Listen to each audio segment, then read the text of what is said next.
Feature Friday. The freshest. What's up, people? Welcome to Feature Friday Plus. How's it going? Today we're joined by Moophs, and I am totally excited to have you on. Welcome, Moophs. How are you doing? Good. Thank you guys for having me. Pleasure to be here. Absolute pleasure, brother. So cool to have you, Cheers. honestly. How's everything over there? It's good, man. You know, it's pandemic life. It's been Mm. like that quarantine life since the start of last year. So kind of adjusted, but I don't know. I'm kind of like an introvert. I kind of like being at home. So I'm good with it.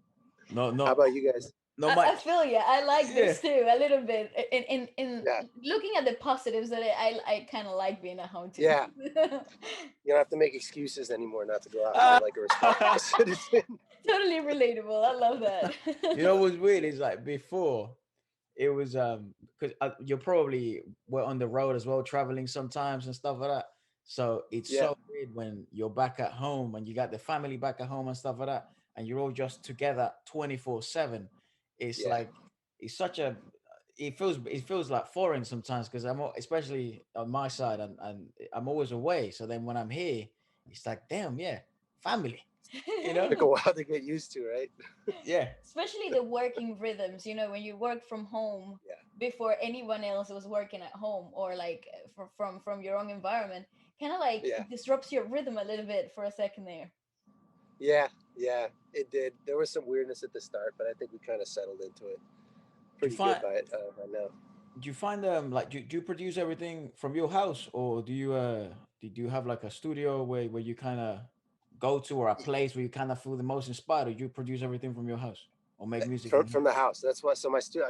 I'm in my studio right now. This is oh where I yeah. do everything. Great, such a cool setup. Um, and I just turned the one of the bedrooms into a studio, soundproofed it and everything, so I don't have to leave to work. Um, I got more done like after the pandemic started because I didn't have to go to the office anymore. So, and in Manila, the traffic's like terrible. So, Yeah. you waste 2 hours of the day just commuting. So I got that time back, and I don't know. It's been great, honestly, for me. I know I have some friends who are hating it, but it's Fuck, working two out for me. hours in traffic, man. That Jesus. sounds like Caracas It lifestyle. sounds like the capital of Venezuela, where we're from, or LA kind of traffic. That's fucking Yeah. nuts. Yes. I used to live in LA. I lived there for 9 years, and that was bad. But like, this is different. Like it'll take you 2 hours to go like 7 miles. Oh my Damn. god. Sometimes it could be bad. It could be. I mean, thankfully, I haven't had to deal with it that much Yeah. since the pandemic started. So Dude, that's another silver lining, I I guess. remember back home that like in Venezuela where we're from, and apparently it's kind of similar in the Philippines. People have no fucking regard for a traffic light or like norms. So they just you know when you went across the street, you gotta look left, right, up, and down, dog, because anything Yeah, can happen. it's like that. Yeah, yeah. They're the lane lines are kind of more like suggestions. Yeah. Basically. Rules. But the flip side of that is like everybody's going so slow all the time that if you get into an accident, it's just like boom. It's like Right. it's not bad. Like I've been in accidents in the States and it's bad because people are going fast. Yeah. But here it's safer, I feel like, in that way. Oh, that's good. That's good. I guess. Yeah. Manila sounds dope. I love it. I love it. I haven't been able to get out to the beach. That's the best part about this country is going to the Yeah. beach. And I've been stuck in the city.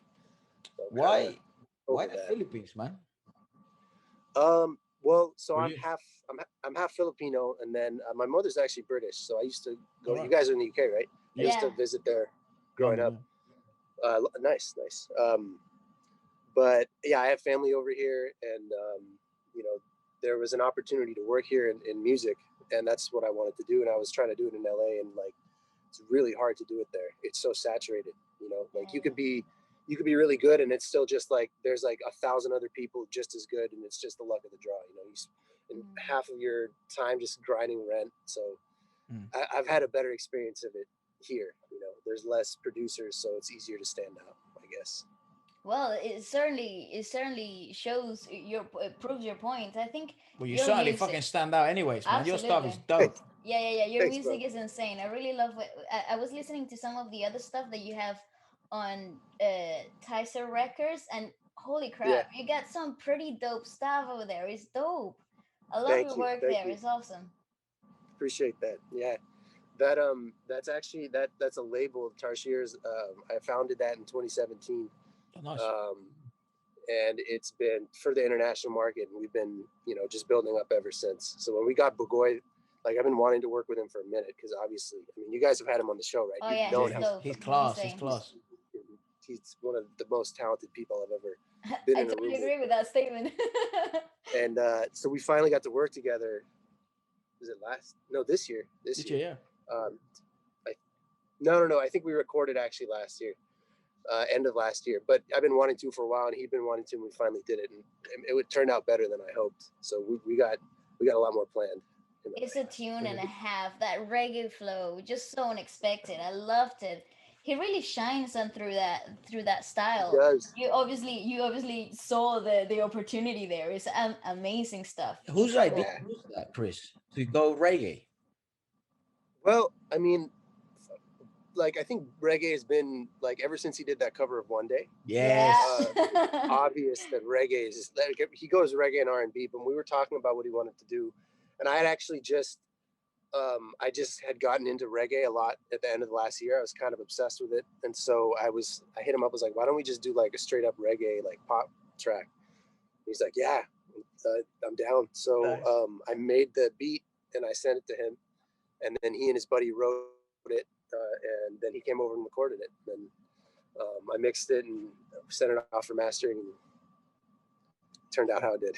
Oh, freaking Brilliant. amazing, dude. It's insanity. How long have you been producing? Yeah, like your music's freaking cool. It's so crisp. And Yeah. Yeah. I think I started in 2009.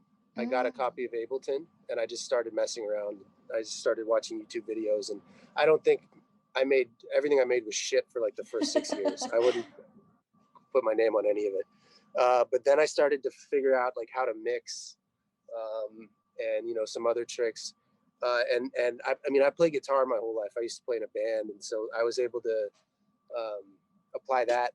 When I started, I was trying to make EDM, so it wasn't a lot of guitar in it. But then in the last few years, I started to kind of get out of that and more into, I don't know even what to call it anymore, but I just kind of blend all my influences, and some EDM, some R&B, some hip hop, some rock, and it's now reggae.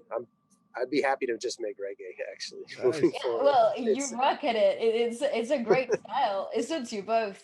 It's like so what are your influences? So like what's your main sources of inspiration when it comes I to get the feeling, producing? Chris, sorry to interrupt, but That's okay. I get the feeling like you're one of those people that this is just a guess. I don't think you're gonna choose like one influence. I think you kind of listen to so much stuff that you kind of then just make these Hybrid. these hybrid concepts that come out of your head. That's just my guess. Yeah, no, that's exactly correct, man. I mean, go. like,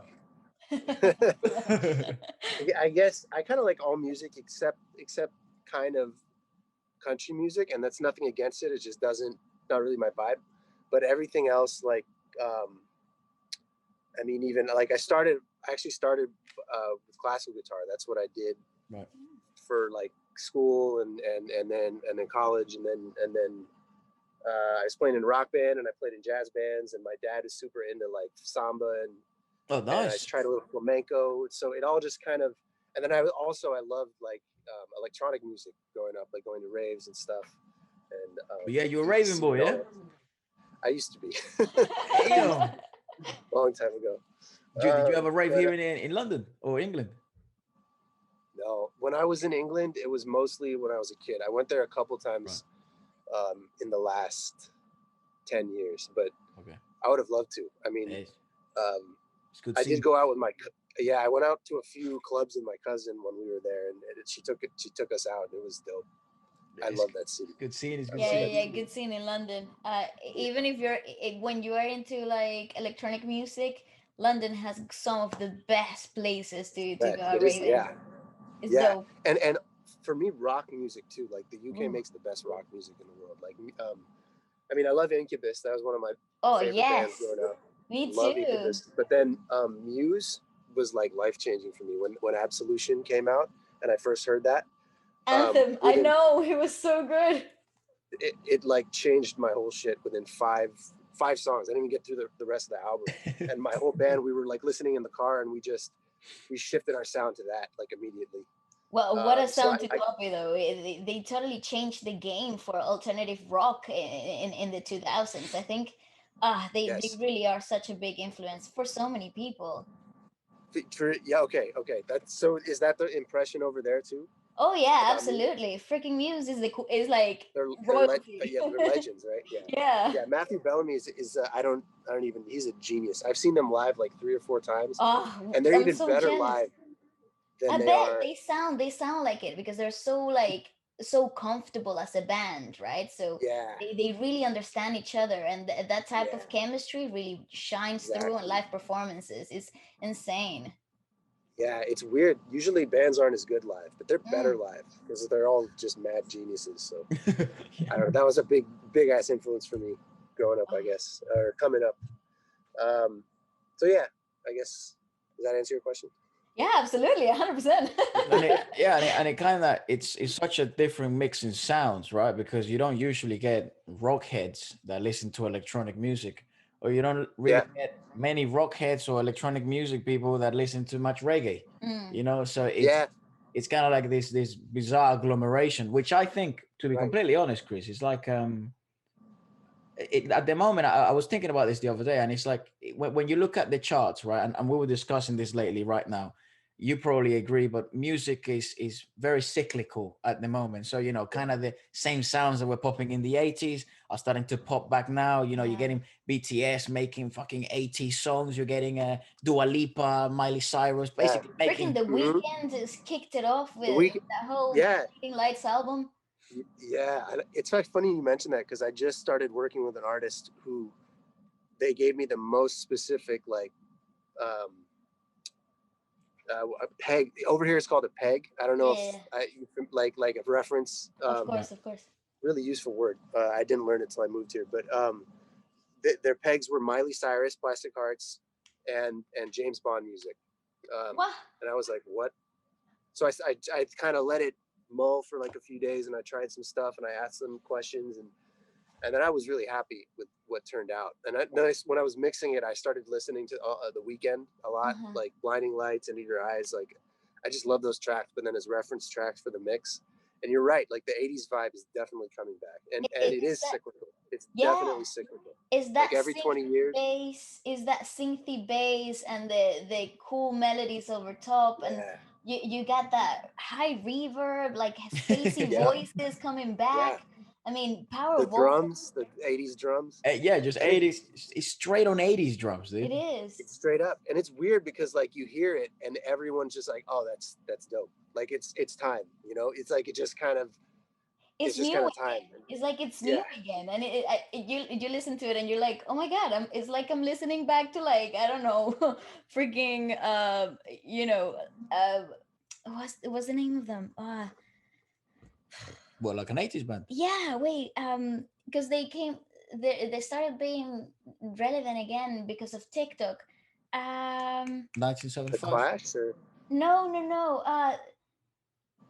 Something about dreams. What is it? The people that do that dance. Is that the people that do that? No, it's the guy. It went viral because of the guy that's drinking the cranberry juice.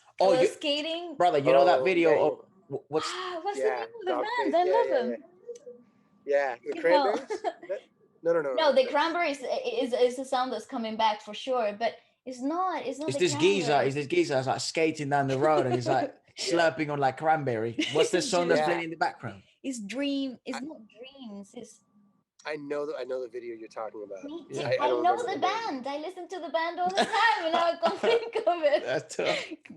God. But yeah, it's we're starting to see these sort of sounds come back, and then that's why I feel that Stevie Nicks. Stevie Nicks. What's the band that Stevie Nicks is in? Freaking hell. Just search up. You have Google right there. Fleetwood Mac. There you go. You got it. Oh my God. That took a hot minute. Funny you mentioned Stevie Nicks, because in that Miley album, there's a remix of the single with Stevie Nicks on it. It's called, and it's so dope. It's like, great. Wow, I actually think that freaking album is such a fantastic, brilliant piece of work. It's a really great showcase for her vocal capabilities as well. Like I think Yeah. you did her a Well, great favor. And it's a nice blend of like 80s and like country and all her vibes, you know. Uh-huh. I think it's so well done. It also shows, I think the most bizarre thing about Miley right now, it's probably her vocal evolution because of obviously it turns out partying, drugs, and drinking get a hard knock on your voice as well, you know? Yeah. And obviously she Yeah. had an operation as well, right? She had Yeah. a Well, Oh, she I didn't removed know that. some nodules, but you know that's minor. That's minor operations for vocal but her health. voice when she speaks now, dude, it's so, I saw her in the Joe Rogan podcast. I was like, what the Yeah. fuck? That's Hannah Is it Montana, raspy? dude. Like, Jesus, you know? But at the same time, I feel like that experience builds her like character, you know, like she can be more genuine about her shit because she's Yeah. I been through totally something. agree. I totally agree. I think she's got a really interesting artistic evolution. It's like something nice to look at, you One of know. the best, I think. Mm. She has a Joe Rogan episode. I'm gonna watch that. Yeah, she Yeah, watch it. It's insane. she Okay. went on Joe Rogan when before he signed the Spotify deal, and then he was only and Ah, now he's only on Spotify. yeah. But before that, she came on, and it was one of the most popular podcasts. So, but I think now you gotta check No. it on Spotify because he's got the Okay. Spotify cash, man. Yeah, the biggest podcast in the world or something like that. Yeah, yeah, Yeah. that's it. Fuck, it's a Nuts. joke. Yeah. Nuts. Yeah. Nuts. Well, so what I was saying was these sounds that are coming back. I think one of the most refreshing things is when you hear a completely new sound, which it seems to me the new sounds that I'm liking are this agglomeration of different genres all Yeah. mixed into one, because we are finding again that the sounds, yeah, they feel familiar, and it's sort of like, oh, you know, it's 80s or it's 90s, or it Yeah. feels like Good nostalgia. 2010. Yes, and that's cool, right? I can buy Mhm. I can buy the single and I can consume the project, but Right. it's nothing like completely brand new, Mhm. you know. So Yeah. I feel probably the reason why we've enjoyed so much of your work, because it feels like a, yeah, like a mixing pot of things, and then you're like, oh, Okay. that's a new thing, that's a new sound, that's something different, that's not regular stuff, but it still has this I feel it still has this commercial value, you Oh, know. absolutely. Right. It's evolved. Yeah. I mean, I feel like it's 80s music, but with like modern mixing technology. The drums smack and stuff. Like they don't, you know, but they were much more limited. They didn't even have, they weren't doing it on computers back then. And now it's so easy for us to like, Yeah. to just make everything pop. But like, I like what you said there. Cause like for me, like, you know, I feel like there's nothing in music is really actually new. It's always just like you're borrowing and building on what those who came before you have done, you know? And so, there's only 12 notes, so there's only so many chord progressions. It's not like, Absolutely. like, you know, so it's really just like, it's who you respect and who you pay homage to, and then like how you put it together. And I don't know, I never really stop and think about it. I kind of just sit down and try and put whatever comes to mind. So it's good to hear that it resonates with people, especially you guys outside of the country, because I didn't realize the music was getting out there. I mean, like that's always what we intended. And honestly, it's probably because of Bugoy, but it is refreshing. Like when someone sent me your reaction video, I was like, holy shit, this is awesome. I didn't know we were getting love like this outside the Well, I country. didn't So, know that you guys were making that dope music. Like, I feel like we realized, the both of us, we realized that we were stuck in this set set list of music that we already had, Before the like podcast before the began. podcast, and mhm. like the same artist, the same type of sound, the same, Yeah, and I was kind of getting saturated by the same thing, you know, I'm being sure. fed Yeah, the same thing. And yeah, and we started the podcast, and we started, you know, diving into other music industries from all around the world. And you know, I realized the world is so big, and it's got so much, like each country has a take on a genre, and that is like a whole freaking pool to dive into, Yeah. you know. and yeah. and it's so fascinating. And obviously now you look at my playlist, and it's like endless from all over the world, like Algeria, Brazil, France, That's Philippines. so dope. it, and That's it's so dope. and it's so inspiring. So when we get the chance to talk to people like you that, you know, killing the game in music in the Philippines, like, are making their own thing, like it adds so much more value to music overall. And you know, grateful for your work. Thank you. It's music to my ears. Thank you so much. Appreciate that. It's all right. It's all right. No, but for real, it is fucking mind-boggling, man. Like the fact that that was the biggest takeaway, that there are different industries of music in the Yeah, world. For some reason, I never thought of that. Like we that's just kind actually a of, thing, Yeah, yeah. you know? it's deep. You know, I was just talking the other day with uh, a new DSP. They reached out to us. A DSP is like Spotify, Yeah, like yeah, Spotify or Apple Music, yeah. digital service provider, and they were like their new um, mode of doing things is like by moods. And it basically folks like, because with Spotify it's something like 0.05% of the whole catalog gets played, like it always Yeah. funnels the same popular tracks, Yep. and Mhm. you always get the single and not the album tracks. And these guys were talking about how their service was going to serve you the album tracks and stuff from, you know, that you wouldn't normally hear. And I thought that was really refreshing.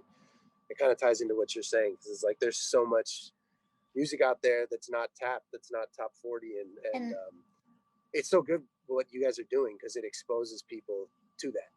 I think oh, it's great. Yeah, I mean, thank you. we're also a Look bit at selfish because it's a fucking fun, you know. It's fun to find new music, you Hey, know. it's got to be fun, otherwise you wouldn't be doing it, right? Yeah. I wouldn't be doing Absolutely. this if it wasn't fun. You know, the thing is, you know, like I feel like international music, you get to like actively search for it, and I feel like that's where the trick is. People don't know that you actively have to put so and so from Of whatever, course. and that's the reason why we get, you know, put in this box of charts or whatever, whatever's popping from Yeah, the same artist that we already know. And yeah, it is great to a certain extent, but then you realize that there is so much more music, so many more artists, and so many other sounds in the world that, you know, haven't yeah. been It's deep. covered, and you're like, oh my god, there's people doing it. You know, so How do you guys find the artists that and the music? Like, how do you search for it? What's your Well, process?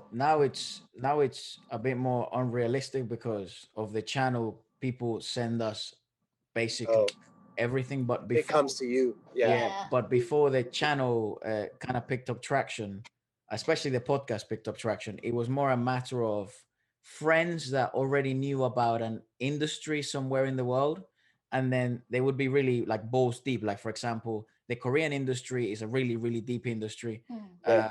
So we have a cousin who's really into the whole Korean industry, and then she kind Okay, of got Waleska into that, and then Bale was okay. aware of the Korean industry, and then I wondered, okay, so if in Korea the pop music is so ginormous, I wonder what R&B sounds like in Korea, Hmm. and then it's like, oh, it's fucking dope, and then I wonder what hip hop sounds like in Korean.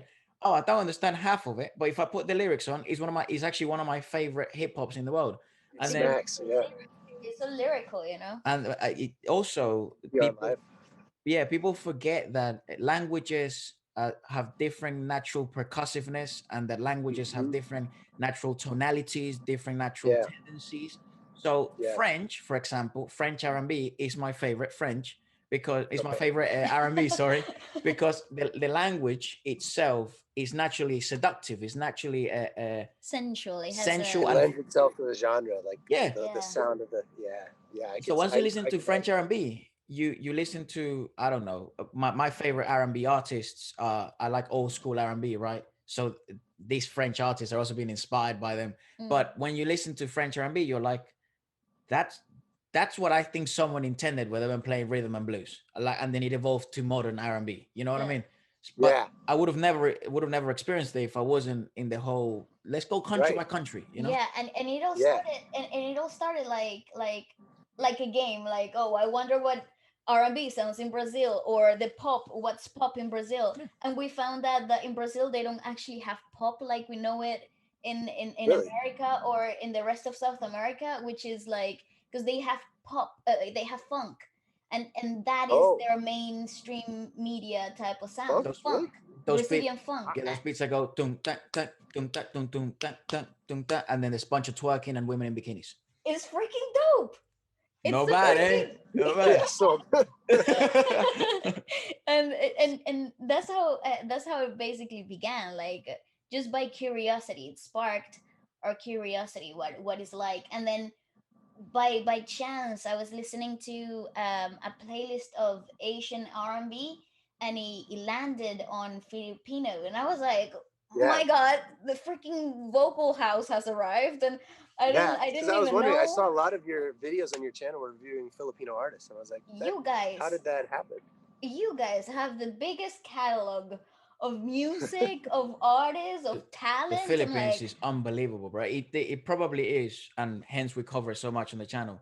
It probably is one of my favorite industries to cover because it just plus the stories. Like when we speak to people like JR or Bugoy, and then you're Yeah, like JR is a bit more peculiar because he grew up in LA, right. Yeah, and he's the homie, by the way. mm. He's a great guy. no, like he's unbelievable. He's fucking brilliant Yeah, guy. And yeah, but then when you listen to stories like Bugoy, which seem to be more along the lines of he never had any vocal training. He learned to yeah. sing Oh just yeah, singing. yeah. His story is Replicating sounds. amazing. I know. You know, we just did Wish Bus earlier this week. He and I for Tide. So I don't know when they're going to publish that. There's hopefully go up soon. But I was talking to him, and he was telling me, you know, I've been doing this for 12 years now, and he's been so happy with the reception of Tide, the latest one, because it's like he feels like he's done a lot of singing covers. I mean, he got famous singing covers, right? Yeah. But he's glad his fans are starting to embrace the original music, and you know, we're planning to do an EP for him this year, and he's talking about you know, the different sounds he likes, like Afrobeat, R&B, definitely more reggae, potentially some collabs, and he's honestly a dream artist to work with. You know, he's humble as hell, he's kind, he's super talented, his work ethic is amazing, he just shows up for everything, he doesn't bitch or any, you know, it's just such a pleasure to work with. So yeah, I can't say enough good things about him. But yeah, you know what you said about the industry too, like when I first moved, I moved here 7 years ago, and the first thing that I noticed was how many good singers there were. Like everybody can sing so well. Nuts. Yeah, it's crazy. But what they were lacking was like kind of the production and the branding and all the stuff that you know, in the West is, you know, normal. Yeah. So that's where the label came about, is trying to like fill that gap. You know, it's an opportunity. That's why people like you exist, man, because are so important. No, honestly, it is it's such an important what is it, link, a bridge between the talent and the market, because people forget about this part. People think that, oh, if you have the marketing, anything can go viral, and it does. Anything can pop, and it does. But then you have people that have the talent but don't have that bridge, that marketing, the platform, and the support. Exactly. And there's that juxtaposition of opportunities and sounds and whatever. And you know, it's so refreshing to find people like you that are building that bridge between one thing and the other. And it's really cool. You know, it's inspiring. Thank 100%. you, man. That's what we're trying to do. And there's actually a lot of people out here in Southeast Asia that, you know, are doing the same thing. You know, they're coming with Western experience and building, and it's a really exciting time, honestly, right now. I feel fortunate to be over here doing this right now, because who knows, you know, what's going to happen. You mentioned good things are gonna happen, man. For bright real. Future. Yeah, I'm serious. It's so cool, but knocking on wood is brilliant. But you mentioned that you hit the nail in the head. Is that the same? Yes. You hit the nail. I'm very bad with sayings. Apparently, I make it up as I go. That was it. Perfect, wasn't it? Yeah, that was. Yeah.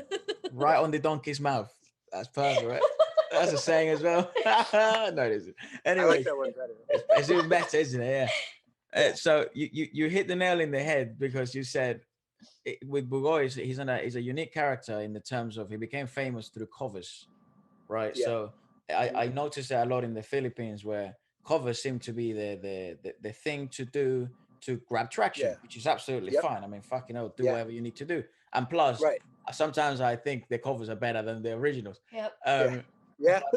It shows that lack of branding and lack of marketing bit, which is okay. And this is the reason why I'm so excited for Bugoy as a fan, because he mentioned it when he came on. He said, I want to make my own project. I want to have my own, tell my own Sound, story. yeah.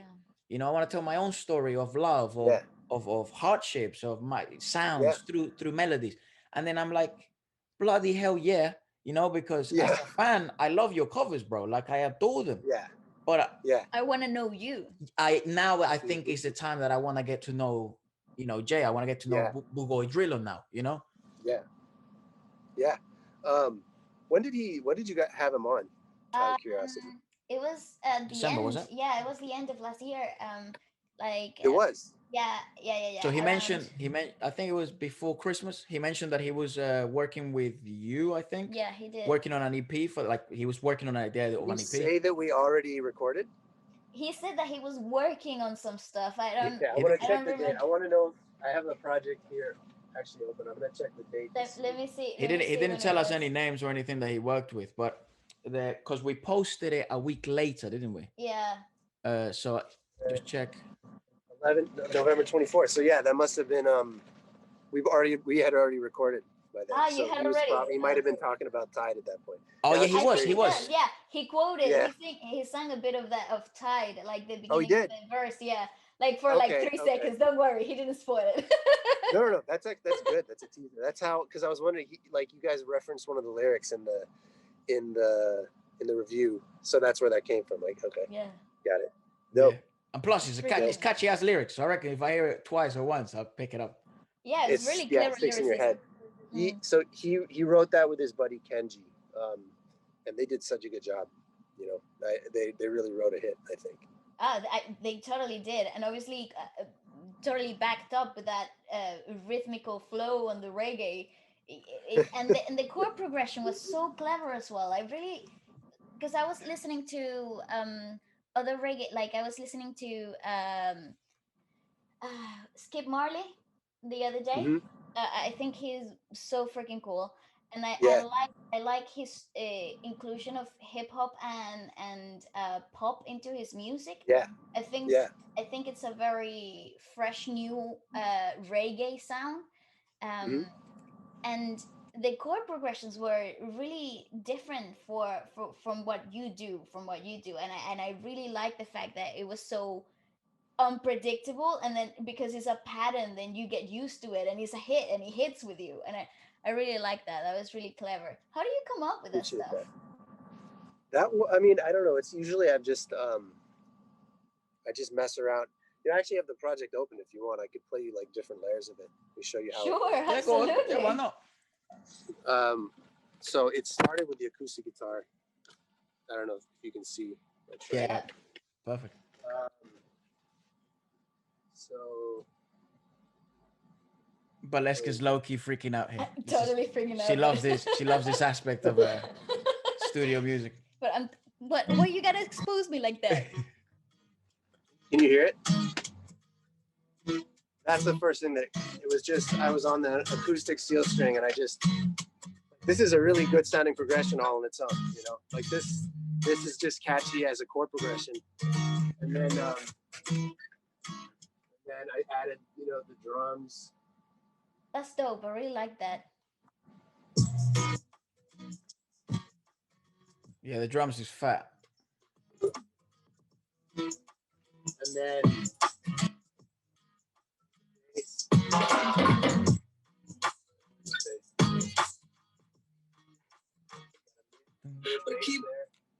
and then here's the 808. Gotta have the 808 because I used to do a lot of like I used to DJ, and like I made like trap music and shit, and so Yeah. that I think the experience for me, like I always say that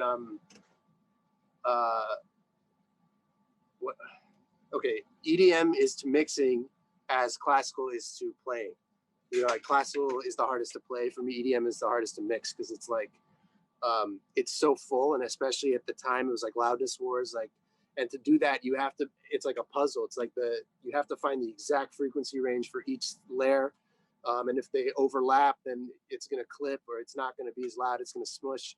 And so, and I spent years just fucking around and messing it up, and learning that by trial and error. But now that I have that, it's like mixing this comes a lot easier. And so I can make the drums and the bass smack and mix it with the instruments, and it turns out well. So it turns out really bright. The way you mix is very, very bright. It's very nice. Really crisp, and you can feel every instrument. Like you can feel each part of each layer of the song. It's really present, and nothing is really sitting in the background. And that's what really hit me with that song. It's all up front, right? I don't know if it's good or bad, but that's something it's lovely. What do you mean? That's so good. we actually struggle with that ourselves when we make music. That's actually one of my biggest issues, is that sometimes sound becomes mushed, because it is like this kind of puzzle of what the fuck, finding out who's who, who's what, where's what. Yeah. And one of the go for it, brother.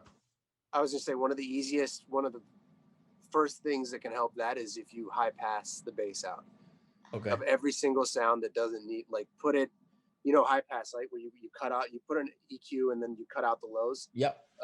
So it sounds like the radio voice kind of thing. Yeah, you raise it up until it sounds weird, and then you stop there, go back like a little bit, but it cuts out the bass energy, because the bass energy, you don't hear it, but it when you put a limiter on the whole mix, it takes up a lot of energy, and it's like it saps basically, if you take that out, it allows all the other sounds to be louder and brighter. And so that's what takes out the pop then of the song.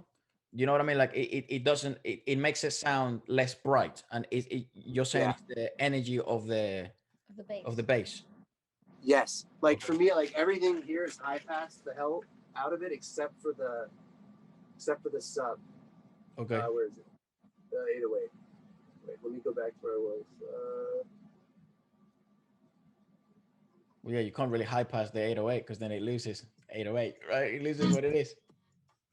And then it's the only thing in the sub frequency, so it has the room to really be explosive and fast. And then what else? There's this what is this? Stove. This is two electric lead lines in harmony. Love it. And then there's piano in there. This is something I figured out. I was really fortunate last year. I don't know if you saw on, actually you wouldn't, because I'm not an artist. Well, actually, I am. It's a remix of it's Catching Feelings, Bimwala remix featuring J-Boog. And that was one of the crazier projects that came about last year. I don't know if you know who J-Boog is. He's like a big TikTok guy. He's a Hawaiian reggae artist, originally from LA. What's his name again, brother? J-Boog. And he has songs that blew up on TikTok. And we were really fortunate last year to get him and his homie, who is this dude named Bimwala. He's a producer. He's a twice Grammy nominated reggae producer in Hawaii. And he did a remix of our song. Inigo and I have a song called Catching Feelings. Yeah. And he did a remix of that, and J-Boog did a verse on it. Cool. And I mixed it. And I was like, I've always liked reggae. Like, it's always a nice vibe, but I'd never like gotten to see the stems and see how a master does it. Like, it's like looking under the hood of a Ferrari, So I was like, holy shit, like the way that it's put together. And it just got me so amped on reggae. That's why I was talking. That's where I figured out the piano and the guitars being layered, because he did that. And then also this thing, the organ. On the wait, let me find it. Here it is. Nice. It's such a small detail, but it amplifies the whole thing. Yeah.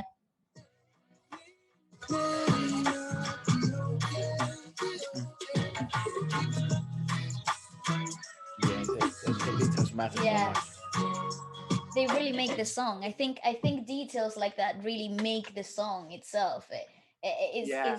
And I think that's what I liked so much about the track, that you could feel the layers though. Like they didn't. It felt layered, but it didn't feel overwhelming either. Like it made room for the vocals. Yeah. Exactly, but everything was like every layer of the track itself, like the music itself was so complex that you could feel every part, but it gave a fantastic platform for the vocals to pop off as well. I think it was just You know what I'm looking forward to, and I mean, I hope you give me good news here. But I want this song. Like, I can't wait to hear it live. You know, with a band, Yeah. because Oh yeah, you know, my yeah. father and I were percussionists, so I grew up playing Okay, congas, timbales. I don't know how familiar you are with dope. like South That's American yeah. instruments. Those are my favorite. I put that kind of stuff in all my music. I love Well, that. I I love noticed, percussion. right? That's what Yeah, I'm saying. So love it's, it. I'm so looking forward to when you know gigs open up and things like that and venues. So see Bugoy perform this live, and Yeah, with a see kind of, band, that would be sick. yeah, it would be brilliant, man. Because one of the things that probably the reason why I like your music is because you don't neglect minor percussionists in your song. You know, there's a minor percussion there. There's a Always, yeah, it's my there is always favorite part. details. No way, that's your favorite part.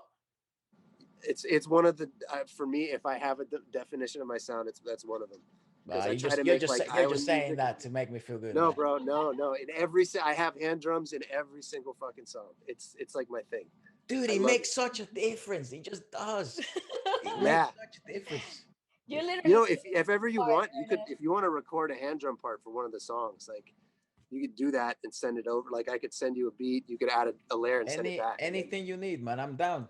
I mean, one of the all things right, that we were thinking of is we bought a cajon, you know, like the Spanish yeah, flamenco, right? yeah, And that you sit on and I love love that that. sound, man, because Yeah. I can create so many different amplitudes of bass naturally acoustically, right? Hmm. And I can also So many create, nuances, right? yes. So in an acoustic setting with ballet singing or whoever singing, if it's mixed just correctly, details, I don't need anything else. I can just have a cajon, I can have a curtain, I can have maybe a tiny little splash, maybe if I want to be fancy, or Yeah, checkers or whatever, you know, like, well, I don't know yeah, what you call them in English. You call them yeah, checkers, right? checkers, Yeah, yeah. yeah.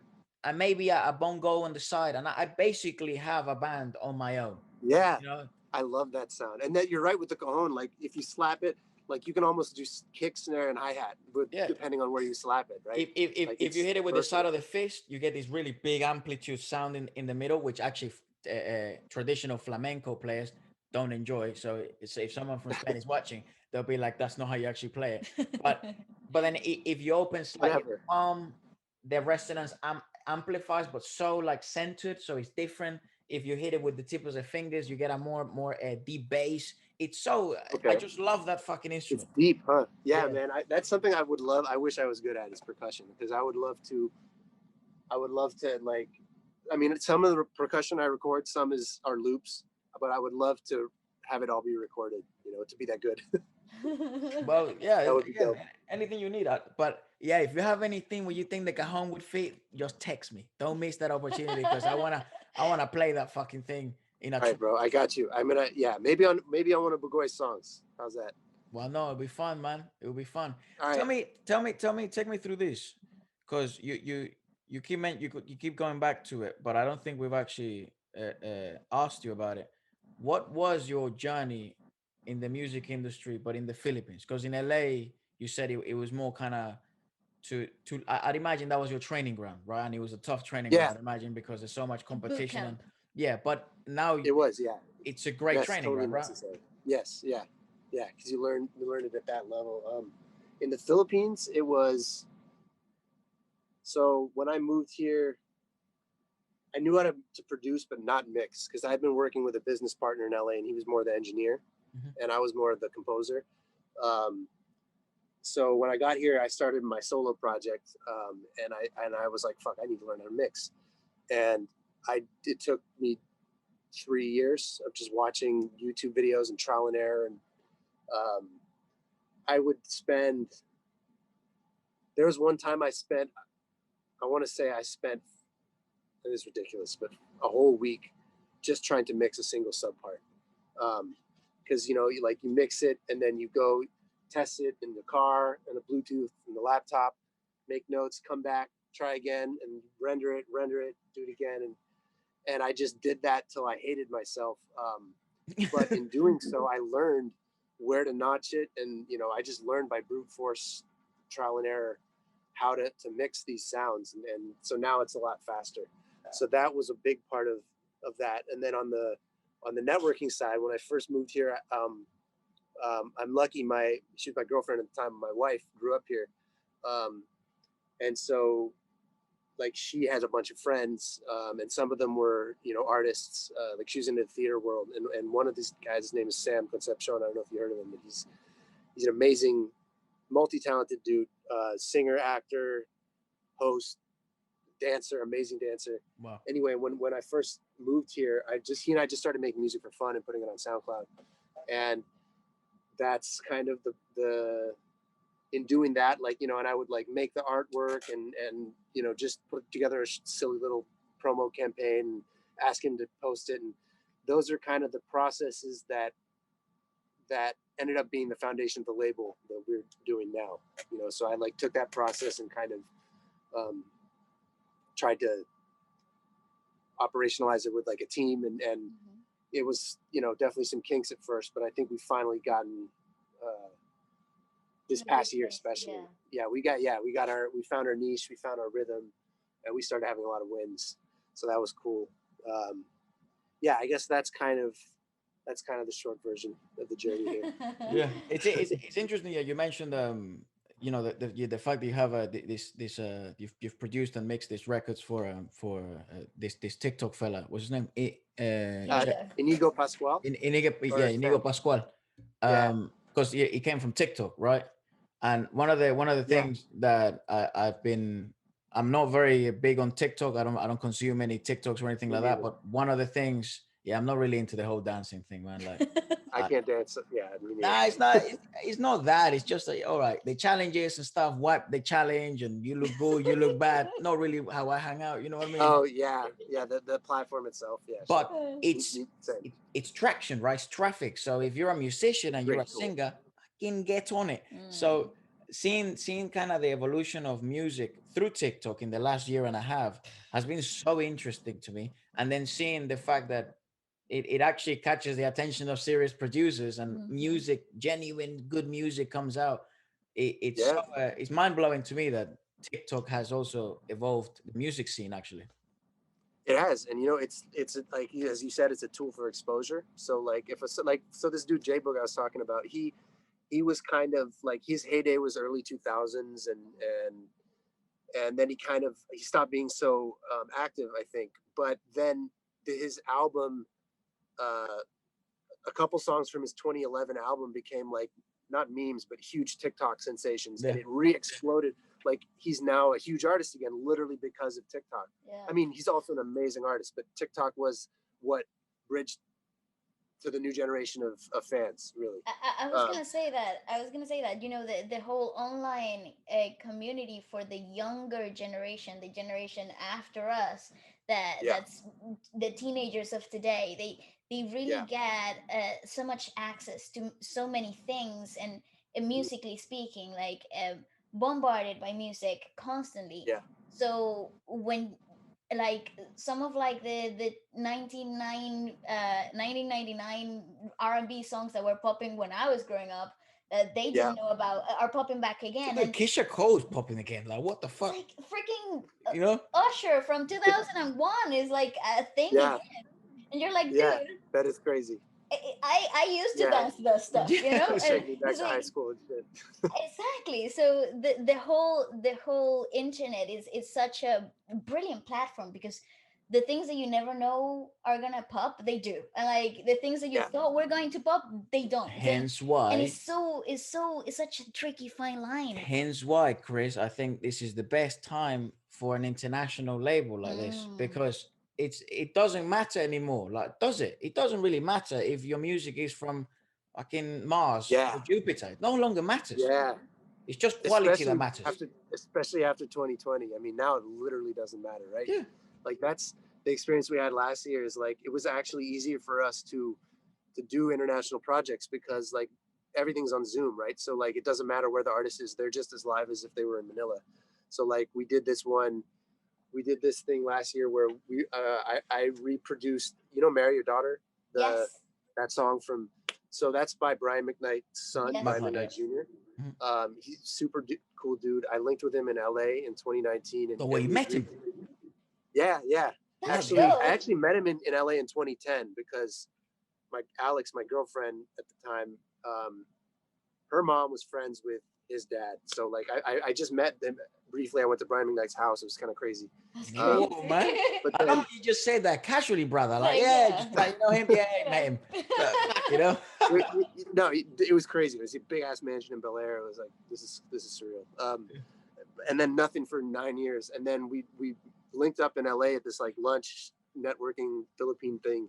And we had the idea of doing that because the song, it's huge in the Philippines, in Indonesia, Southeast Asia in general, still to this day. Like, so we figured if we do like a reimagining of it, because he told me that version that got out was just a demo. It was a one take demo that got leaked, and it just blew up. They never even released it for real. I mean, they did a little later in 2012. They saw how good it was doing, so they just put it on Spotify. But he'd never done like a real mixed mastered version. So he was down for it. I produced it, and he recorded in LA, sent it back. I mixed it, sent it back to LA for mastering, and then it like, wait, why the hell was I talking about this?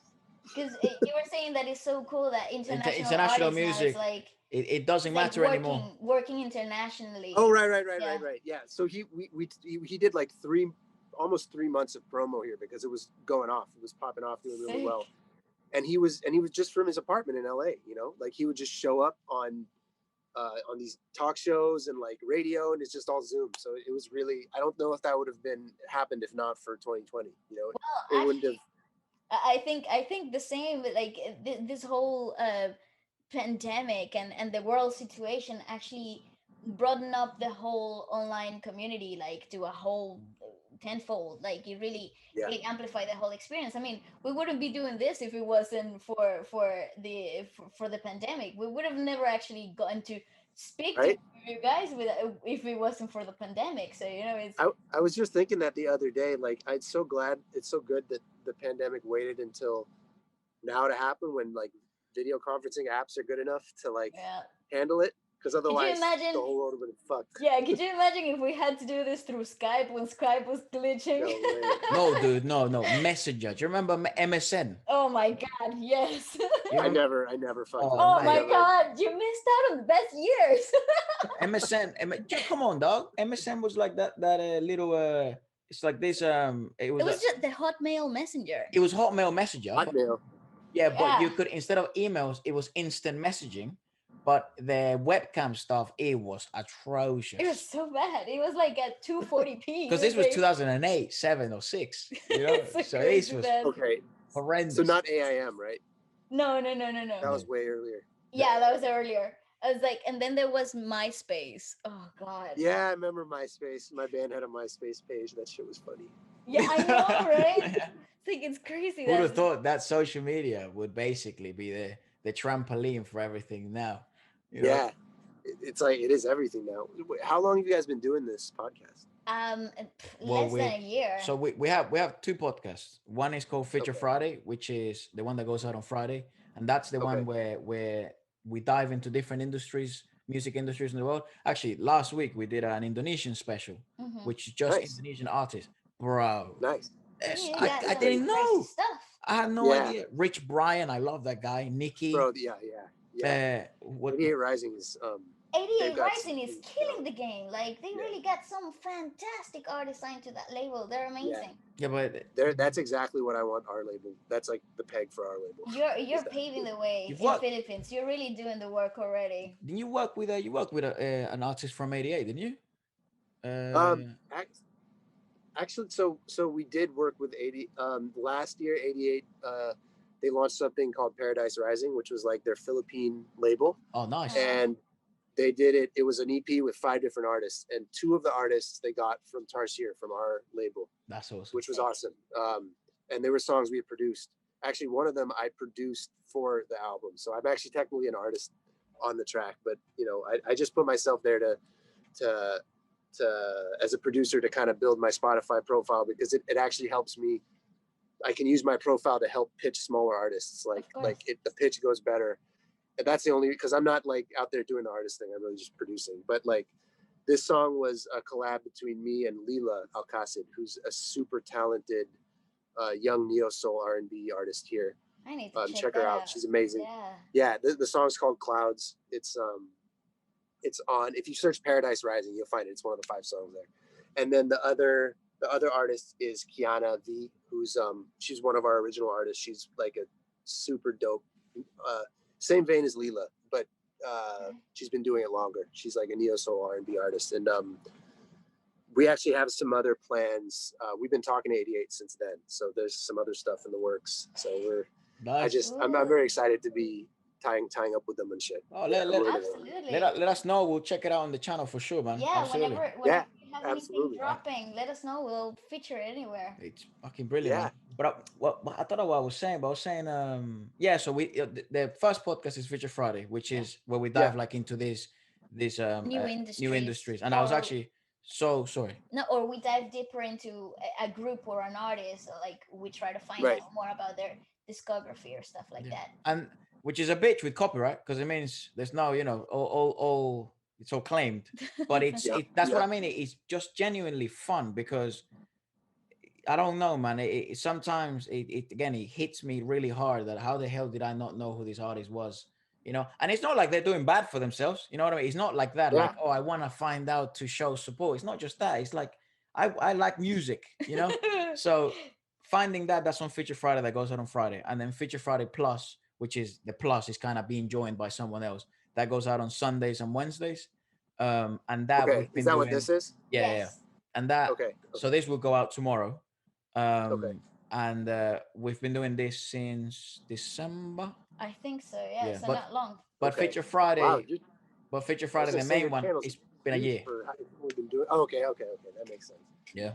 It's amazing that you guys are doing this. Like the industry, like, depends on this kind of thing, especially what we're trying to do, bridge the gap. Mm-hmm. Like what you're doing is absolutely instrumental for that. So thank you. Bless you. Seriously. No. Oh my God, thank you. Like our job wouldn't be here if you didn't make music. So it's all going both ways. So we're all part of the wheel. But you guys make music too, right? Yes. Like I got that sense. We began making music since we were kids, but when we were in South America and Venezuela, we would make music with a band, and it was a junior band, so it was all about kids. And back then that was a really, really popular idea, man. Like, well, especially in South America. I don't know if that was a thing anywhere else, but in South America it was like the thing, like a band of kids. Kid bands. Yeah, there's some of that here in the Philippines. I mean, I don't know. I haven't. Yeah, like I think you reviewed one of them, TNT Boys. Yes. Yeah. Crazy. Oh, but you mean full? Yeah, they're crazy. But you mean like a full band, like instruments and everything. So 10 plus, 10 plus members. Oh wow. Yeah. So and I was obviously a percussionist. All under 18 years old. So it was all from. And Efra started when he was 4 years old. Yeah, I was a little mascot. And then that's good because it gets ingrained in your like DNA. Yeah. So we did that we toured and made albums with them for about 11 years. So that was kind of our music being brought up in that environment. Yeah. And kind of understanding what like live on the road is when you're really, really young, what money through music is, especially when you're underage and your parents are the ones handling all that stuff. And first-hand experience. That's so you can't buy that. No, absolutely. It was amazing, and I'm so grateful for that, for those 10 years, because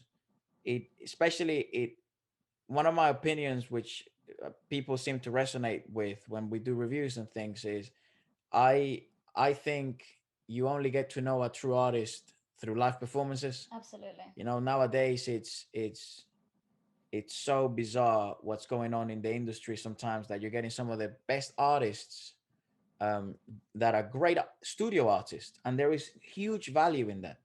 But I believe there's way more value in the live performing aspect.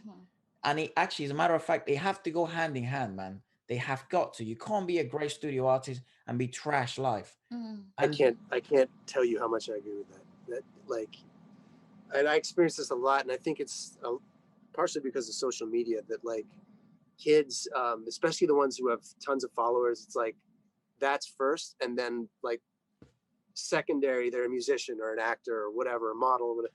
But it's and it's like a detail, and then with the technology now, you can make them sound amazing. But then if you put them on a stool and say perform, it doesn't go so well, and it's Yeah, like that's a they can't it's a huge deliver. component. Mhm. You can't fake years of experience in music. And this is another thing that I don't know if I'm being salty.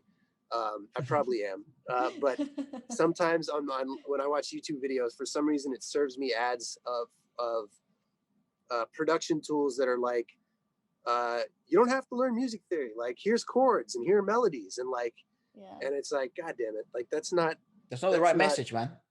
nah, that's terrible. It's just Like we just we're that's gonna just all one of- have the same sounding song if that's all that happens. Like it's like come on.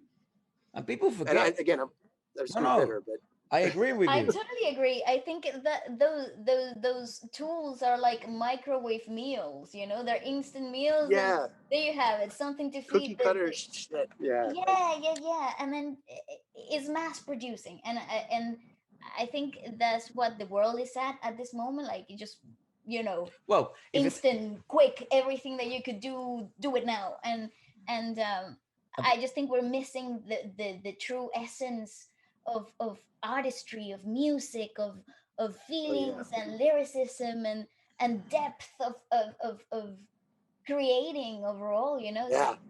I And totally the agree. experience of being at a live gig and like having a beer and like listening to an artist in the room and yeah, I miss that. Yeah, I truly do miss stuff that. that really resonates with you in that atmosphere, it is life changing. Yeah, Yeah, yeah. It forms your core experience as a musician, as an artist, I think.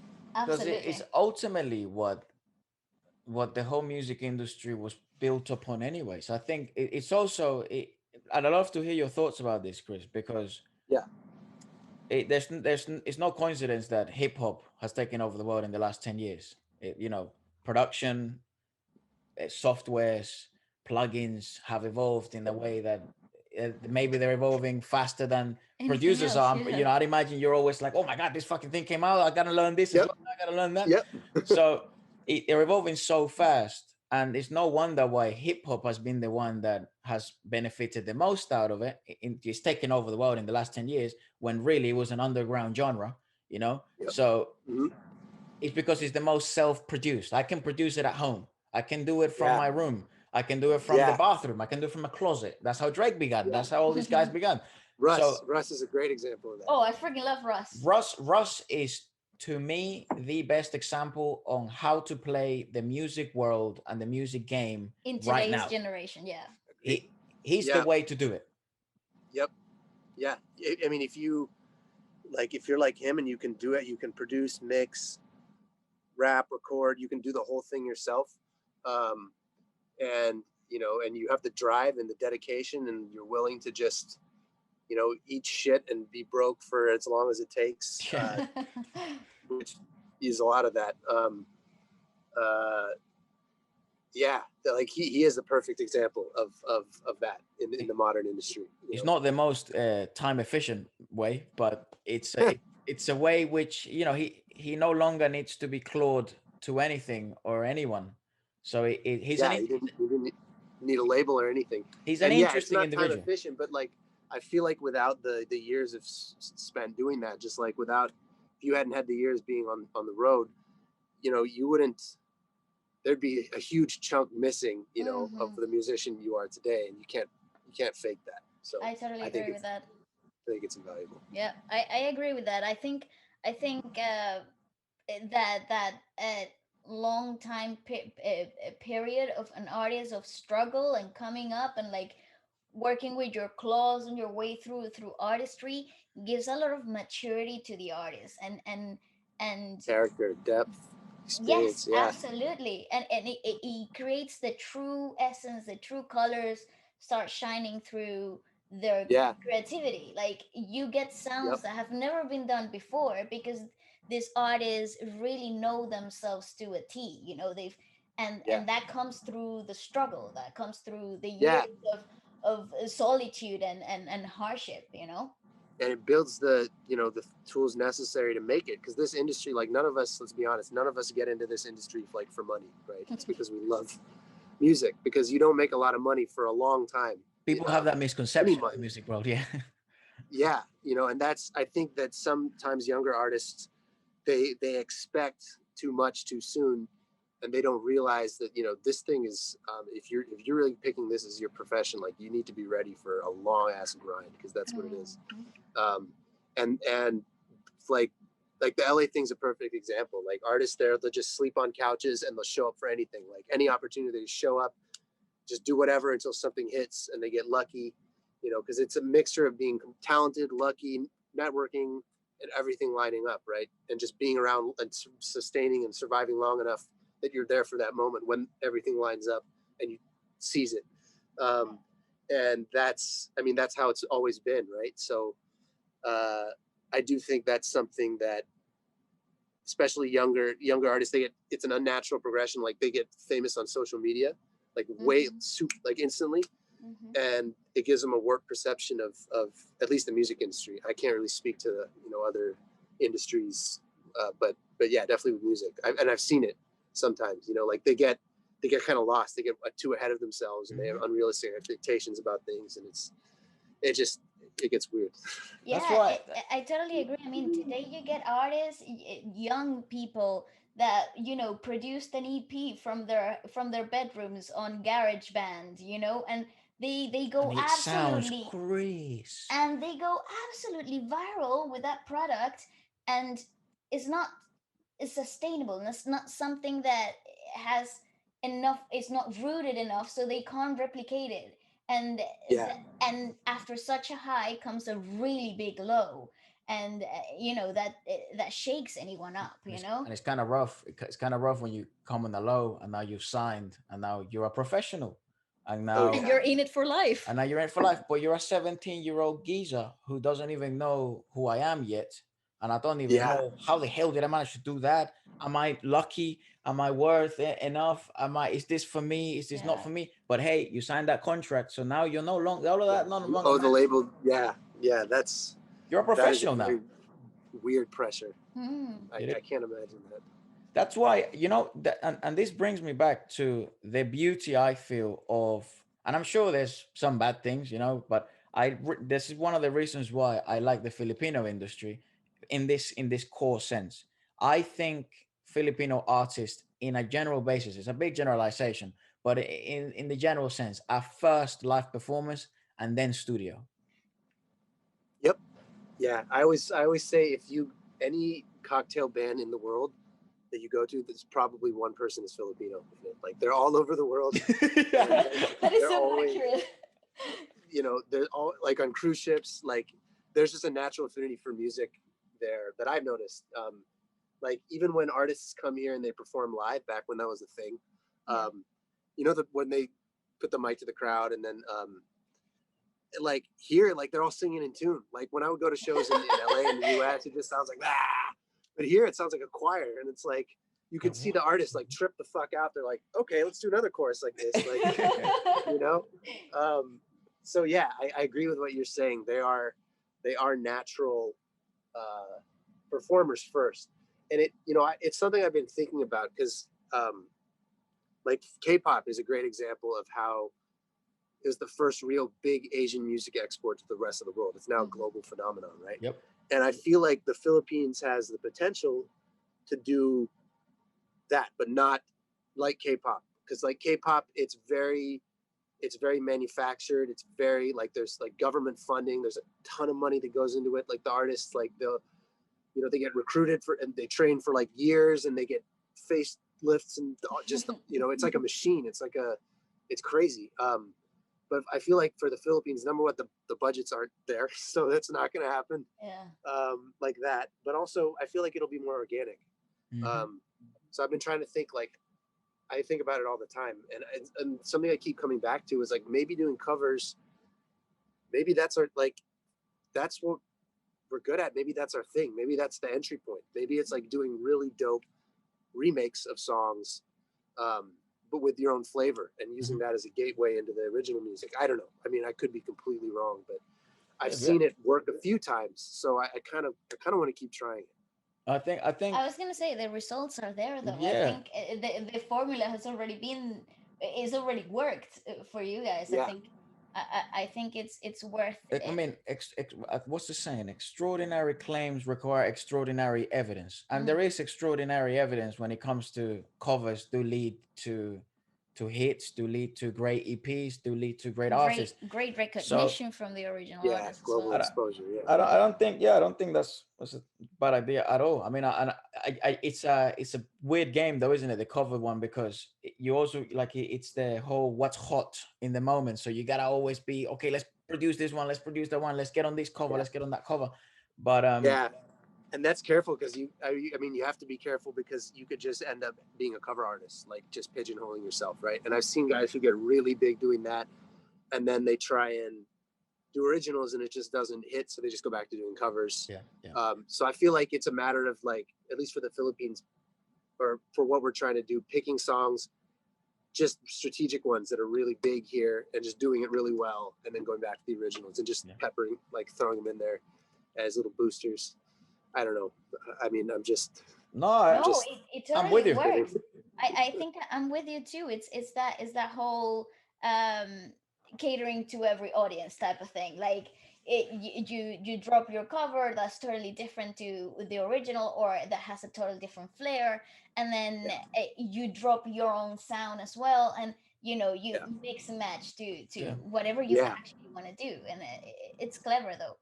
I feel people get lost because they don't know what they want to do. And I don't think that would happen with many Filipino artists because they, again, I think their genuinity comes first, in the sense of it doesn't matter what they're going to perform. They're good performers, and we're not talking now the average Filipino. By the way, but the average Filipino, we know that they're fucking crazy singers naturally.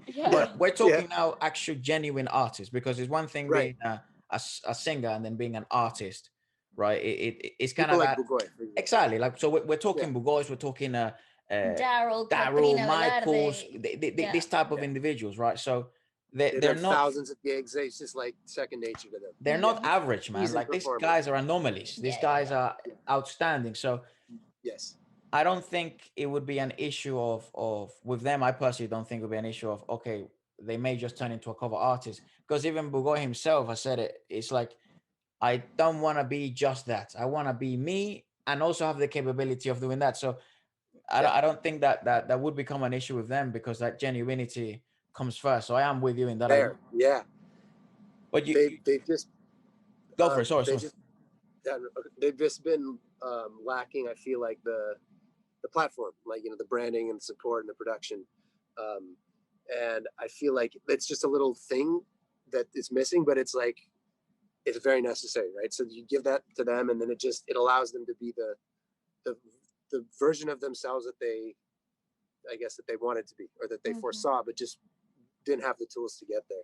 And I see that with Bugoy. Like, he's fiercely talented. He's like insanely talented. Like, he can just and he's a perfectionist too, which I respect, because I am too. Like, I'll spend forever on a mix just to get it right. And he'll, like, when we did Wish Bus, we did it like 3 takes, because he wanted to get it perfect, and I think he picked the 3rd take.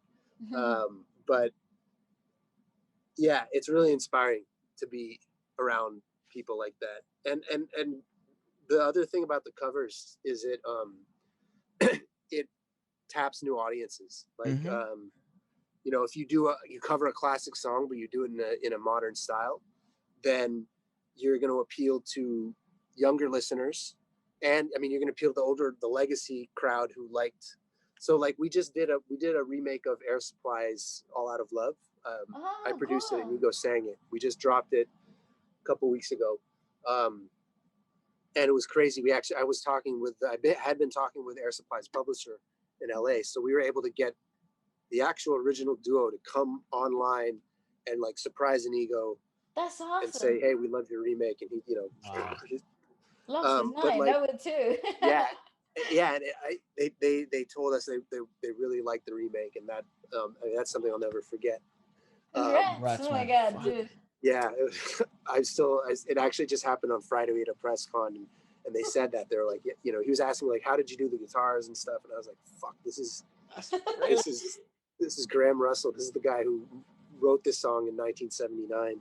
Yeah. But like when you do that, it taps the younger fans, it taps Air Supply fans. Then the younger fans who are maybe hearing for the first time go back and listen to the old one, and it just kind of cross pollinates. And it, you know, I've seen it like that remake. You know, who's that artist? Rit Momney. He did Girl Put Your Records On, like it's a Karina Bailey Ray. Yes. But he did a cover of it, and he's just like a very unknown small artist in Utah, and he just exploded because of that. And now he's like got millions of listeners just from that, and it's given him a platform. That's a great song, though. So I feel like, yeah, it is a great song, and its cover was amazing. I'm gonna listen to that. You should. I listen to it a lot actually, in trying to make the Air Supply cover. But yeah, I think it's an example of how good of a tool it is. The cover, they've done well.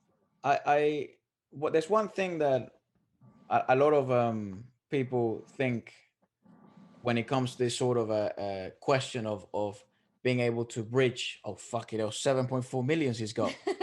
Bloody hell! Monthly listeners. He's covered. How many? 7.4 million on YouTube. On Spotify, it's something like it's something insane. Oh my God, this is insane. 7 million people watched it. On the That is video. crazy. Wow. And then on stream. That is crazy. Yeah, I need to listen to that. That scared me for a second. On his, all 250 million streams on Spotify. What? Yeah. Shut And it. this guy's just like a 19-year-old dude. He made it in his bedroom in Utah. And You see what I'm saying? And now he's one of the biggest artists in the world. Now he's what? Yeah, he's globally, well, he's 368th in the world, but still. Wow, man. Oh my God. He really broke through. Bloody hell. What? Congrats That's what to I him. mean.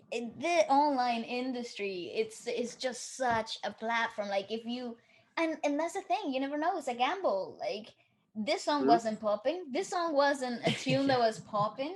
You know, it wasn't like this song came out in like 2006 or something like that, right? Like the original. Yeah. So and it was super popular back then, but then there was nothing else, you know, and it wasn't a thing. Yeah. And so you never really know what's gonna make bizarre, it. right? Yeah. I mean, you can guess, but you never know what's gonna pop and what isn't, right? No idea. It's kind of it's both exciting, it's annoying and exciting at the same time.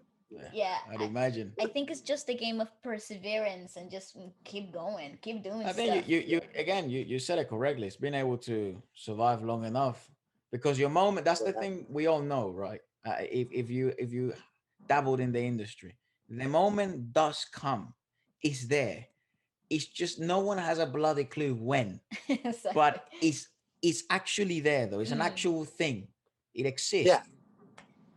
Yeah, if you're good and you keep doing it long enough, eventually it'll happen for you in some way, right? But the question is how can you hang around long enough and make it sustainable and like have a living and do that until it happens? And are you willing to do that? And what do you know, that's why a lot of people fall off after a while. So it's that was actually one of the if I didn't move to Manila, I don't know if I'd still be doing this, you know, because I don't know if I could have converted it the way I could here. So I'm just so grateful for the Filipino music scene in that regard.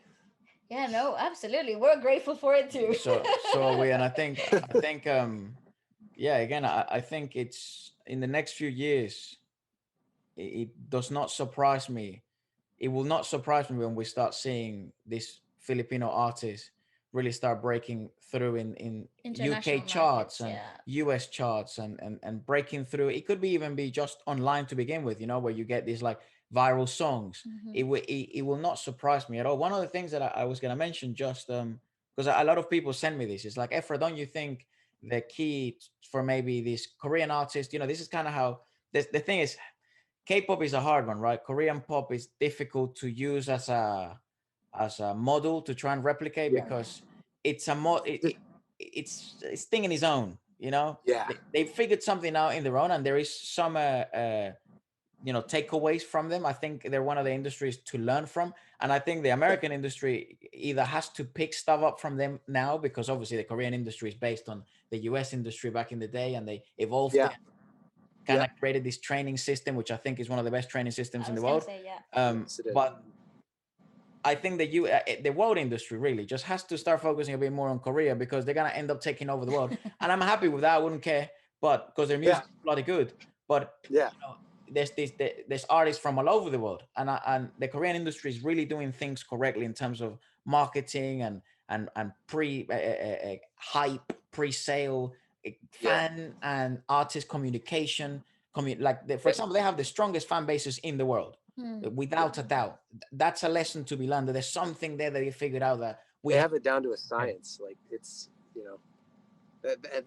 that's why when I think about it, it's dangerous to try and look to that for inspiration. As you said, it's kind of a different animal, right? Because it would be really hard to replicate that. Yeah. You'd need a lot of money, years of support, and most of us, that's totally unrealistic, right? It would take a giant ass entertainment company to just do that, to willingly roll the experiment, because no one actually knows if it will work outside of Korea. That's what it is. It's a huge risk, and most people would not be willing to pony up for that. So my point is, I think one of the things that I even they don't do, but I think it could be the way forwards for bridging international artists. I've seen it with French artists. They do this often. Algerian artists do this often. And it's this this concept. This is what people tell me. It's this concept of collaborations, right? In the Philippines, it's a very popular. Obviously, they collaborate with each other. It's so cool and mind blowing. The consistency in which they do this stuff, it's amazing. But it's kind of finding these I'd imagine maybe golden eggs is the wrong word, but these kind of individuals like what's his name, Rip Momney, Momney, which have got so much traction, and then you have someone like Bugoy who's just released, and then timing is perfect, bam, and you manage to land a collaboration, and then that's two audiences merged. And it sounds kind of nasty, right? Because it's strategic. It's like, I'm gonna utilize the traffic you're getting with my momentum to try and make this monster happen. But it's clever thinking, though. But I feel that might just be the key to and it's an obvious answer, right? It's not like I figured something out, but it might just be the answer to these sort of strategic collaborations to breaking through that building the bridge. Yeah, totally. That's one of our core strategies for sure. Like, is trying to figure out what the strategic ones are, and I feel like we're getting better at it over time as we try and fail and see what worked and what didn't. Like, there are certain indicators, like this song with this artist and this producer and this artist at this time, like that would be good for all these reasons, and then you're like, okay, this is worth the time and the effort to try it, at least. Absolutely. Yeah. The best example of that, sorry to interrupt, Chris, is there's a YouTuber here right now in the UK. His name is KSI. Yeah, that's familiar. He's one of the biggest music too at the moment. He's one of the biggest YouTubers in the world. But he started with FIFA, football video game. Yeah. Started playing that, and then he blew up on YouTube doing that. He was very funny. He was very charismatic. He didn't used to live far from where we live now. He very local here. Yeah, and did he fight Logan Paul or something? Yeah. So he then went to boxing, right? Yeah. He then went to boxing, and he did this whole marketing genius idea, right? Right. But before that, he started to get into music. He has only basically released music with a purpose, and the purpose of this music is find another way to monetize all the traffic and views he gets, and be part of another industry, because he believes YouTube may not be here till the end of times, but music will. And not a dumb guy. So the way he did music from the beginning, again, it's kind of like marketing on steroids, and the things that not many people will be able to do in terms, because they may have some values that that contradict that type of stuff. But Yeah. he began with diss tracks with other YouTubers, and they were trash. They weren't great, right? He was like he wasn't a great rapper. I still don't. Yeah. I don't enjoy his rapping, but he's a marketing genius. So Yeah. it began with diss tracks, so a lot of polemic, controversy built up this sort of following. Oh God, he can actually kind of rap. Then it's from then on, it's all just been collabs. It's nothing else. He with only huge collaborates. names. And Really? and then you're like Offset. He landed the Offset collaboration. What? Obviously, yeah. He landed Ella. What's her name? I don't really know. He just LMI. no. Wait. Let me KSI. Just bring up his library. He's basically just landed every collaboration that you can possibly get. You know, I also he's got a huge budget because he has made so much money from all his other endeavors, right? So it makes it a bit more possible. He's not a normal. So the name is Anne Marie. He made a collaboration with her. Oh yeah. She's a UK artist and she's killing it right now. Yeah. And Craig David and Digital Farm, Tion Wayne, Offset, obviously. Swarms. Leo, what's his name? Trippy Red. All the popping artists at the moment. He's just collaborate. Smoke Pub, Lil Pump, everybody. But it's strategic collaborations thanks to his budget, right? And I don't know who he signed with, but I think it's UMG or Sony, someone like that picked him up because obviously they see that they sort of millions of views per. But he signed a deal tailor-made for him under his own terms. So like it's not like the label. Probably because he was so big by the time that he got to it that he was able to set his own terms. I mean, like so he's an anomaly. Now, like, it's a weird one though. It's a interesting musical journey if you think about it. Well, he has no musical background. He's not a musician. Like, let's get that straight, right? He doesn't sing. He doesn't rap. He's learning as he goes. Which full credit to him. Again, I feel if you made it to this level, hats off to you. Like, you've got my respects, absolutely. But it's it's sort of, he's one of the people that have proved that strategy works if you have the budget, right? But then my question is, okay, what happens if the budget is not there? What strategic collaborations could still be done in this organic way, in which then can be beneficial for both parties? So we work in a win-win situation. You know what I mean? For the artist and then someone else. Yeah, that's always, I have that conversation a lot with different people because people are always reaching out and trying to collab. And I feel like you have to, number one, you have to be open-minded and take as many meetings and answer as many emails and phone calls and texts and whatever as possible, because you never know what might end up happening. You have to be completely opportunistic. I think that's like a millennial way of existing in the professional world that, we've all learned we have to do or we die, so to speak. But identifying which ones are good, that's a trick. It's hard, isn't it? Sometimes it's clear and sometimes it's not. It's like a case by case, but trying to think of what, I mean, if you have a big artist, there are indicators always, like big artist, big song, popular trend. Man, it's hard. I'm trying to think of specific, and I can't even think of it, It's a funny one though. Like you also have like right marketing, starting small type of artists like Doja Cat. Like she started doing meme songs online, right? And really, I was wondering because she's amazing. Like, is that how she started? She became famous with a cow song. Yeah, she went absolutely freaking viral online for that. Bitch, I'm a cow. Bitch, I'm a cow. And okay, I gotta look at this. Yeah, please look it up. It's hilarious. The video is a freaking joke, but it started becoming, it attracted a lot of attention. Well, he had the right factors, Chris. We know this: ass, tits, great outfits, a ridiculous lyrics, music video, disruptive enough to be a meme, and disruptive enough to become viral. And then, and that was the sole purpose of the song. But it turns out she's amazing. Just to create traction, that shock factor.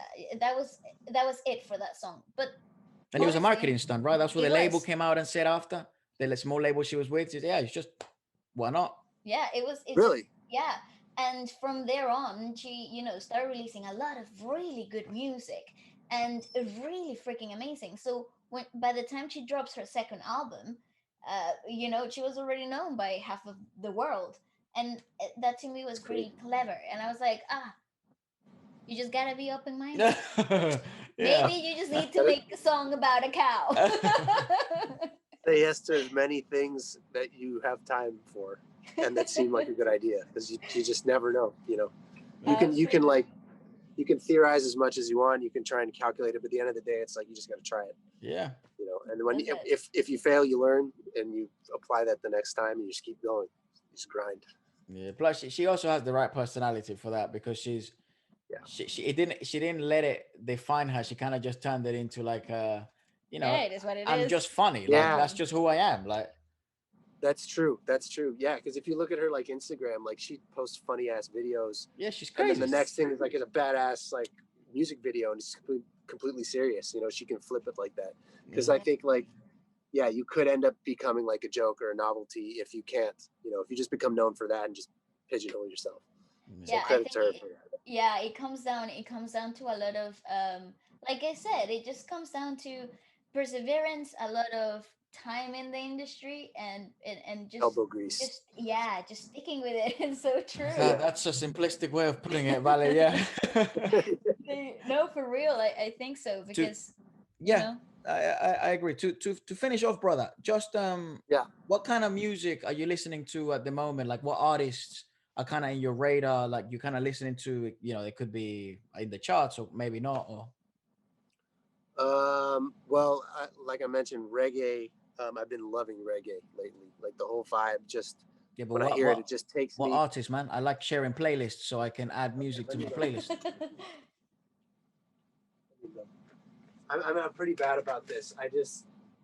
When I listen to Spotify, I'm like, I don't spend too much time thinking about who I pick. I just pick the playlists. Yeah. But let's see. That's good. That's how you find new people. That's absolutely how you do it. Yeah. Bugoy, I've been listening to a lot of Bugoy lately. Yeah. I know who that is. Okay. And mine's kind of weird too, because I use Spotify. Like I listen to songs for reference mixes, but like because I've been working on an 80s type track, I've been listening to a lot of The Weeknd. Okay. And at first it was like reference, but then I was just started listening because I enjoy it. Like his new sound is so good. I love it. The 80s evolution. So I guess I've been on that 80s tip recently. I also was listening to Miley. But again, that was because the previous artist was giving that as a reference. Yeah. I guess I'm a weird example because I do music constantly professionally. So when I listen to it, it's for a purpose. It's not necessarily like recreational. Like nowadays when I'm, I don't really drive. So when I listen to Spotify for fun, it's mostly when I'm like working out, when I'm exercising. And now I've been just listening to Joe Rogan for that because the podcasts are so awesome. Yeah. You see the Elon Musk one? The latest one. I'm in the middle of that one right now. I started that one yesterday. Fuck, that guy's so crazy. Yeah. He's a robot. He's not human. Yeah, I'm only like 20 minutes in, but that's the impression I've gotten so far. It's the second time. Human. That's the second time he's been on. Oh, really? Yeah, the first time. When was the first time he smoked weed with Joe Rogan? Oh, and then, that became such a meme. And then it became a huge meme, and the stocks of Tesla temporarily dropped, and then they rocketed. Probably knew that would happen too. What? How long ago was that? It was like last year. Like a year ago? Or maybe like I'll tell you now. It was hilarious. I remember watching that and thinking, "Oh my god, this person is crazy." And in this one, it's better because he's a bit more relaxed. Elon. In the first one, it's the first time Joe Rogan and Elon met, so it was a little uptight, a little weird. Yeah, it was a little weird. So the first time he went on, it was 2 years ago. Yeah. Actually, he's been on. What the fuck? He's been on 3 times. Ah. 3 times. Yeah, the first time was 2 years ago. The second time was 9 months ago, and then he was on 2 days ago. That's nuts. Yeah. I think Elon Musk is trying to get back to his origin planet. Mars. Yeah. Like, for real. I don't think he belongs here. I love that guy, dude. Elon Musk is such a peculiar individual. Yeah. What he's doing is I always kind of wanted to like be an astronaut. It was like a silly silly thing. So Well, it seems I love that possible shit. now. I love. We could all go to I- space now. Yeah, no, that's that's bucket list for me. I want to go to space. That I'm hoping by the time I don't know, in like 20 or 30 years, it'll be like an expensive cruise. Yeah, to, I like- think like a it space could be, cruise. Dude, Uh, keep watching the podcast because he says, Joe asked him, when do you think we'll be going to space regularly back and forth? And then he He said said 2 or 3 years, 2023. right? Yeah, Yeah, 2023. I did. Yeah, you're right. And then You're he right. says later on in the podcast, he asked him, and when do you think it could be commercialized? And he said, just Yeah. not long after that. And you're like, what? Fuck. Could you Believe it. imagine? I believe it. Me too. I can't wait. Yeah. I mean, it's Elon. Yeah, literally. Um, How could you? Two other art. Sorry, I was trying to give you a better Yeah. answer to Go your for other question. Two other artists that I really am vibing before I got on the whole reggae thing was definitely Tom Misch and Mac Use of Aries. Days. Damn, bro. And My Yusuf. God. My God, that album, Tom Mitch and Use Yusuf. of Days. You heard that? Yusuf, Oh, Knight Rider is Yusuf. that the whole album or the single? Yeah, no, that the shit is whole album. crazy. My Legit God, and crazy. the fact that freaking album came out of a jam session that the two of them had with a random bass player, is nuts to No, me. the majority of if you hear they released this second version of the EP, or was it an album? No, they released an EP from the album, which is just instrumentals. All of those instrumentals are jam sessions. They're And just they, playing through, what jamming the out, fuck? and But then they they sound turn them into. so tight, and the arrangements are there. They know them. It's Yeah. like, what? How did you do that? They're aliens. They're Yeah, all they aliens. are. They literally are. They That's have how- been playing together since high school, Right. so they really know each other musically Oh, speaking. I didn't know that. Yeah. They grew up in the same area. They're proper so, South London. They are. Yeah. South Bend. Yeah. So they grew up doing making music like really early on. So I guess that chemistry and communication there musically is just so impeccable. Sure. They performed the night before we went into this London recent lockdown, and in the jazz cafe. And oh my God, I was so jealous I didn't go because those two guys were absolute fire. They sold out. Yeah. And they sold out a small venue. Like the jazz cafe is like a small musician hub here in London. It's not huge.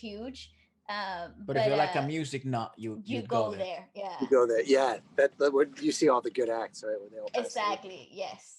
He played a show in Manila, and I fucking missed it. I was so pissed. I went to like a big in the Philippines. Yeah, actually. I mean, I don't know. Maybe it's just my friends, but he came through and he played like I had seen him in San Francisco a DJ set, but I'd never seen him a live band set. And he played a live band set here, and I missed it because the night before I went to Chance the Rapper, who was great, but I would have much rather see Tom Misch. Right? Yeah. But the next day I was exhausted. I didn't find out about it until I saw my friends posting stories, and I was like, Wow. No. Another crazy story about that. One of the artists I work with, and he's a good friend. His name's Marcus. Young guy. He's actually from Bath. Cool. Yeah, and he goes back and forth between UK and the Philippines. He actually just flew back yesterday, but he was in Hong Kong, and he just DM'd Tom because he saw Tom was in Hong Kong too, and he DM'd him and I was like, hey, you want to come out? I'll buy you beer. And he answered, and he said, sure. Let's so go. he fucking went out, and the two of them had a beer. They just drank. They got shitty in Hong Kong until 4 a.m. Oh my And to God, this day, jealous. He's friends, and he'll always send me screenshots of him of whenever they have a conversation. I'm just like, you asshole. I know. It's like that is just not right. Why would you do that? That should be me. I know. I worship that guy. He is insane.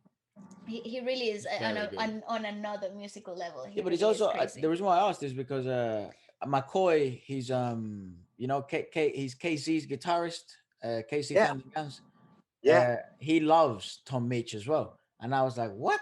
Everyone knows him over there. How do you He's not even that. He's not that. Well, he's big here. He's known, but he's not mainstream here. Yeah, I don't know what it is. There's a lot of people in the Philippines really like him. I don't know. Dope. How could you not though? He's amazing. If you like Tom Mitch, you should totally listen to Ruben James. He's another Okay. jazz musician, pianist, I'm gonna write and that singer. down. Yeah. Ruben, as in like R-E. What? Wait, Got Oh, it. Ruben James. REUBEN. Yeah. Yeah. He's got some dope jazz stuff that is absolutely mind-boggling. So good. Okay. All right. Yep. I'm already sold.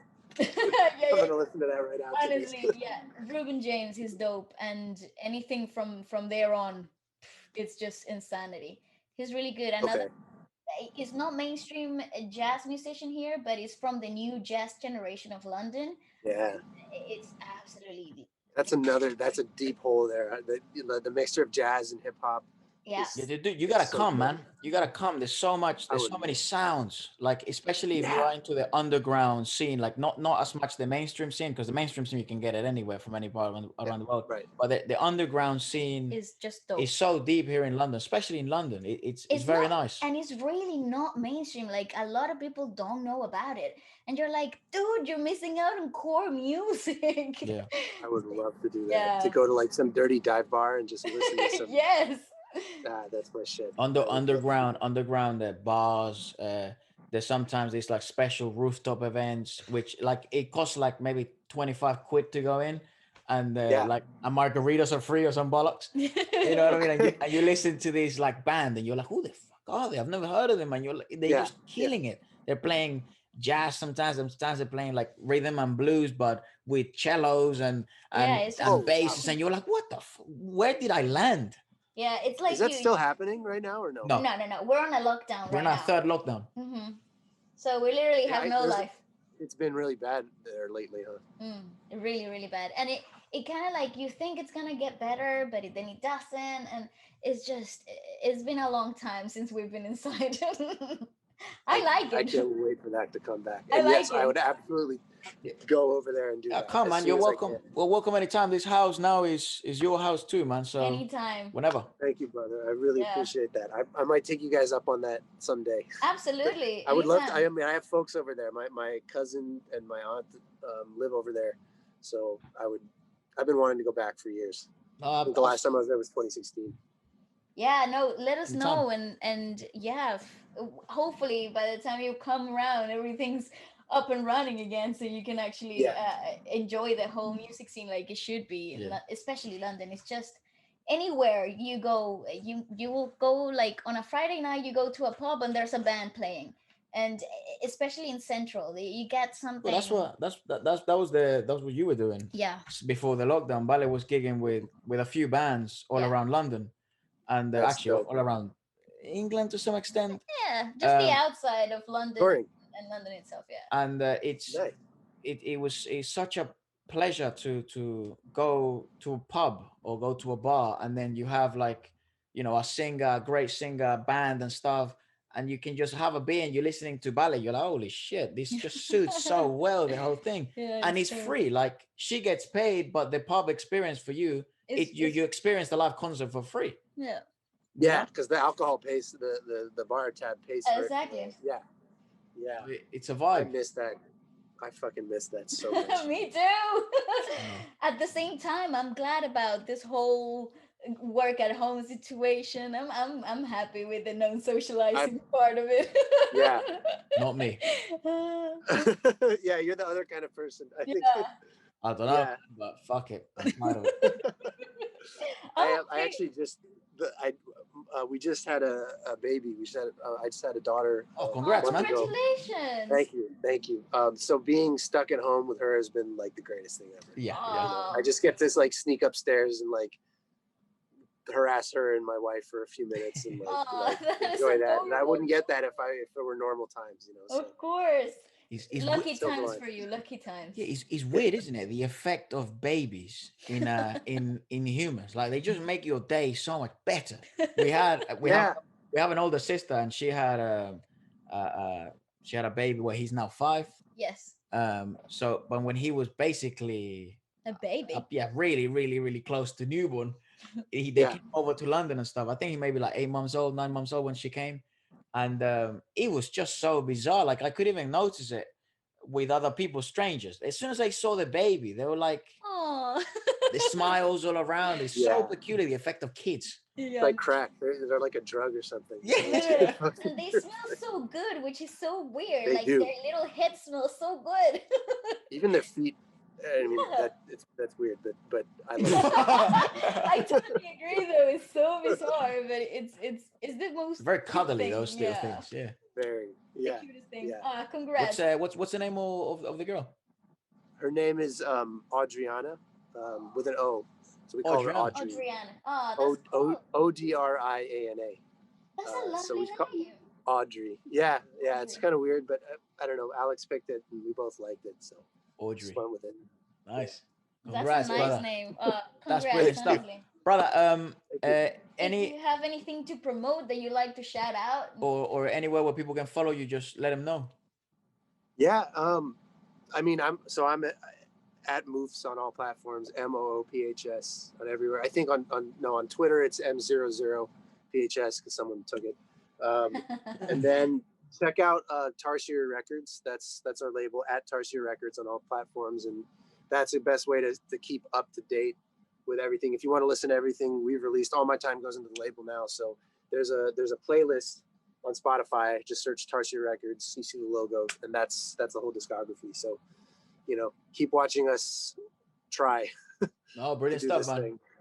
Absolutely. And thank you so much to you guys for having me on and for doing what you do. You don't even know how much value you add to the whole system. Like, it wouldn't be possible without what you're doing. So, you're brilliant, man. All the best, man. Anyways, thank Chris, you so much, Moophs, Tarsier Records. Blessings. Peace, guys. Talk to you soon.